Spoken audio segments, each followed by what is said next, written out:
Você está agindo ou está parado? Você está fazendo ou está deixando que façam?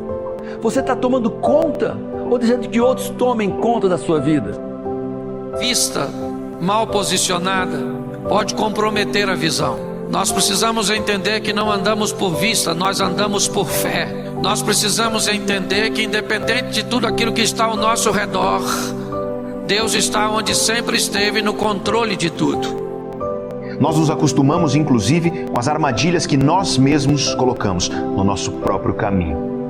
A autossabotagem, a procrastinação, os medos e as inseguranças que nos paralisam, a ansiedade que nos mantém parados sem mudar aquilo que precisa ser mudado, a falta de foco porque nós não priorizamos o que precisa ser priorizado, o esquecimento constante porque o nosso cérebro vive sobrecarregado. Não importa se você está fazendo perfeito ou imperfeito, o importante é que você haja desde o início. Haja, bem ou mal, haja. Faça. Tem pessoas que estão pensando tanto que não fazem nada. Tem pessoas que pensam menos e fazem alguma coisa, e fazer alguma coisa melhor do que não fazer nada. Então, tem poder quem age. Certo ou errado, tem poder quem age.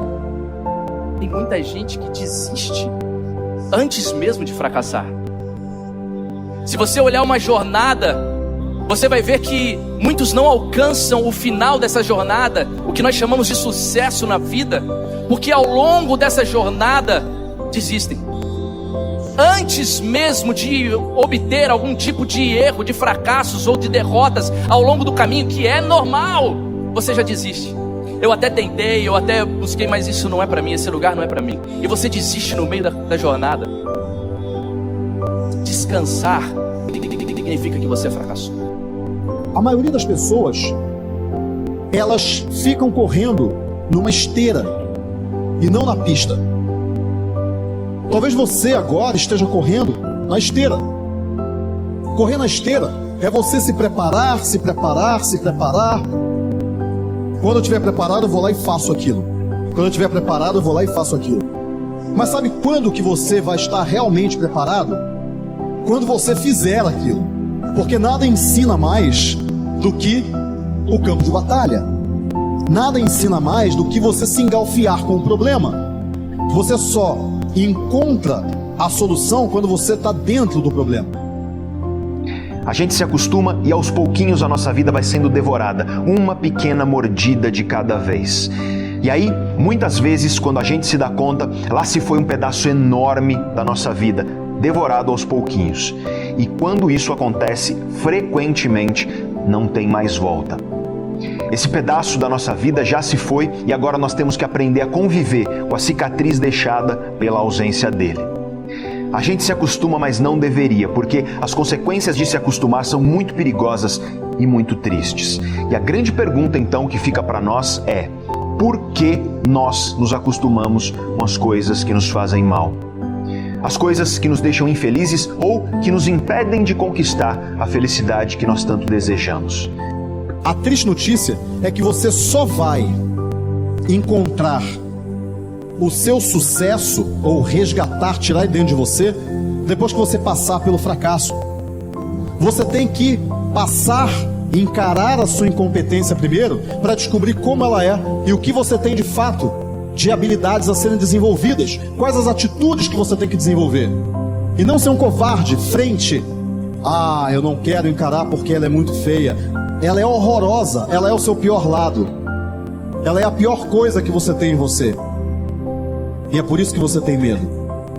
Você não tem medo dos outros. Você não tem medo do concorrente. Você tem medo daquilo que você vai ver dentro de você se você fizer a viagem para dentro de você. Nós, seres humanos, sofremos mais na imaginação do que na realidade. As dores e as dificuldades são reais, claro que são. Mas o sofrimento é uma escolha. Quando a tua dor é real, escolher o sofrimento significa viver escravo dessa dor. E muitas vezes nós sofremos por coisas que existem quase que exclusivamente dentro da nossa mente, dentro da nossa cabeça. Isso é uma questão de foco.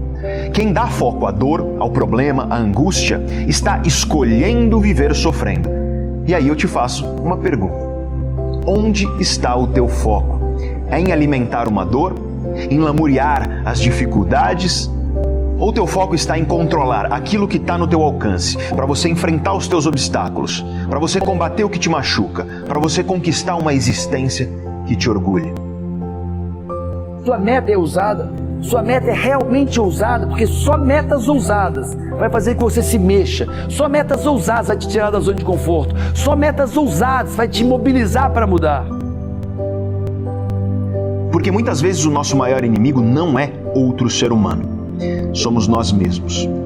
Grande parte das armadilhas nas quais nós insistimos em cair foram armadas por nós mesmos. É a autossabotagem.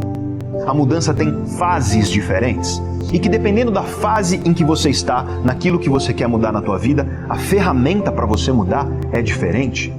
Ou seja, existem ferramentas de mudança mais adequadas para cada uma das fases. E quando você usa a ferramenta errada, a tua mudança tem grandes chances de não dar certo. E aí eu te pergunto, você sabe em qual fase de mudança você está nisso que você está querendo mudar na tua vida hoje? Sabia que o teu perfil emocional, ou seja, a maneira como as tuas emoções funcionam, ela está diretamente ligada à tua personalidade?